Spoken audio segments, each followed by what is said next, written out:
I mean, we're not overconfident, but it feels like we're in pretty good form. Obviously, Bailey coming back helped, and we're really respectful of how difficult the competition's been. It feels like we have, had some really hard games, so it was a bit of a relief to have one that was a bit more, where the result was a bit clearer, a bit earlier in the game. But obviously, it's hard not to, as you go through the preparation, be aware of sort of how many challenges the opposition had with their personnel. But we are definitely in a phase where we're thinking a lot about how we can improve our game, and thought we did that today. You mentioned Bailey coming back in. I know you guys said that you expect him to be fit. You expect him to fire just as much as he did today? Yeah, I mean, he just looked like he played the same way that he did the last time he played. So, he and Holmes are a pretty potent combination at the moment. I think I was as clear as I could have been last week. It was one of those where he could have played, and then when you come away with a win and then he comes back and plays so well, you feel a bit vindicated. But I mean, to be honest, it wasn't my decision, but I'm glad that the message I relayed from our performance team was that they were confident that he was going to be fine. It's good when they're right. Between that and obviously so much focus on him during the week, was he able to just park the sort of conversations around him? Was he just focused? Like, were you impressed with how he, I guess, handled that and outperformed? I think so, but was there focus on him during the week? I know you got asked about him just in regards to that meeting with the CEOs, etc. Yeah. Look, I don't think that he felt like there was focus on him. I understand that there were questions around it. I thought it was more the interest in something that's a bit unusual, like a conversation around the fire that didn't really light very well. It's rare for an AFL CEO to do that with a young player. We appreciated it. It was a step in the right direction, but maybe I misread it and I don't follow much of that stuff, but I didn't feel like it was a negative that would have put pressure on him. So to say that he just had the week that he's been having with us, we're kind of riding the momentum in a positive way. So if there's a bit of a sense that there's some controversy in a negative sense towards him, I don't think we're feeling it, or I'm not seeing it anyway, but sometimes the coaches are the last to know. Chris. Sure. Chris, you must have been delighted today with the spread of goals up forward, but also the defensive side of the ball and the amount of pressure that you applied on the Bombers back on. Yeah, we try to play that way anyway. And look, they're a high possession team. Even without some of their best players in the team, they can chop you up. So we thought that defending our forward half was an important part of the game, and it's nice to see. I don't know the exact numbers, I don't follow that bit closely either, but our forwards, I thought, that pressured well during the game tended to get rewarded offensively, which was nice. Also the games of Ollie Dempsey and Tom Atkins. Ollie Dempsey just seemed to cover a lot of ground today, both running up and down the ground forward and even at times moving past the wing. He's not the finished product yet, but he seems like he's well on the way. Yeah, he's a rising star, so I think he's taken a couple of steps in the right direction. But it's a good observation. He does have some evolution in his game, and it makes a little bit more sense to us that he's got some improvement left in him, because he came to us as a very raw basketball or volleyballer who had played only a little bit of footy. So your hope is that even those guys show some things early, will continue to develop. We think that he's a fair way away from his ceiling.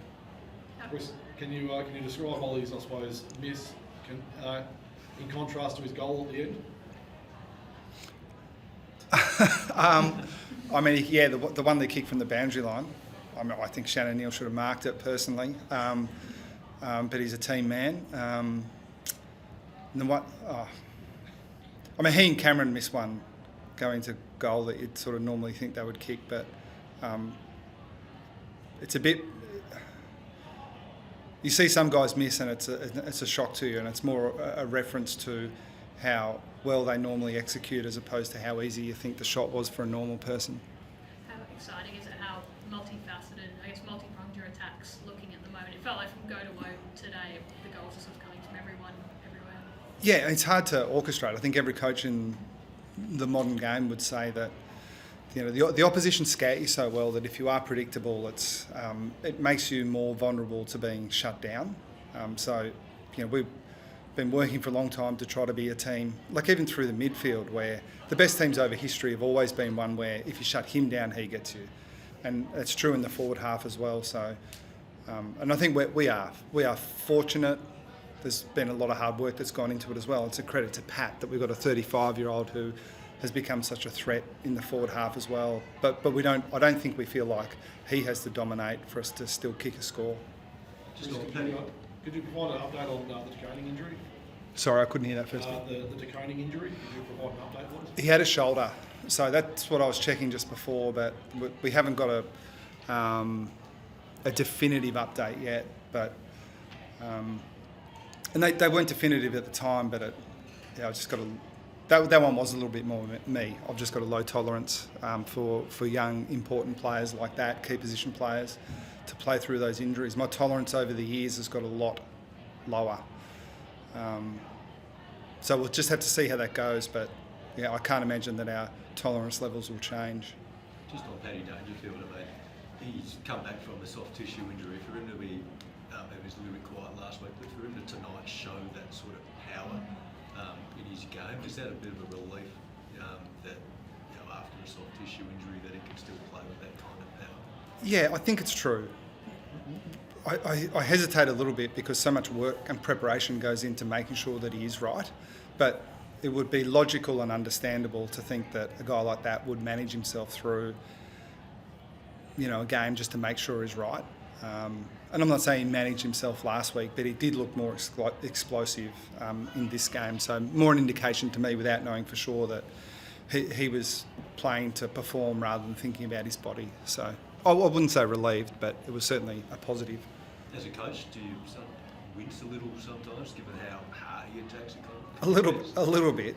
I mean, I think in this game, the hamstrings are so common, and more than ever, you see situations where you think, well, if anyone's put in that position at that speed, their hamstring's not going to stand up.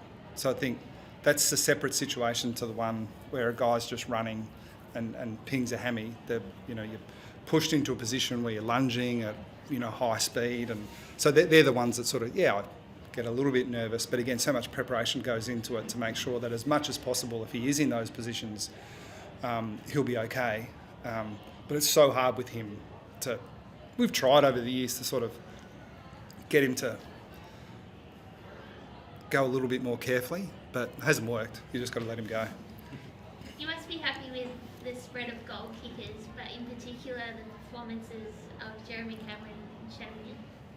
Yeah, Jeremy, I think, speaks for himself, and he's quite rightly got a lot of attention and accolades over the years. But Shannon Neal's the one that's really impressed us, and it's been for a while too.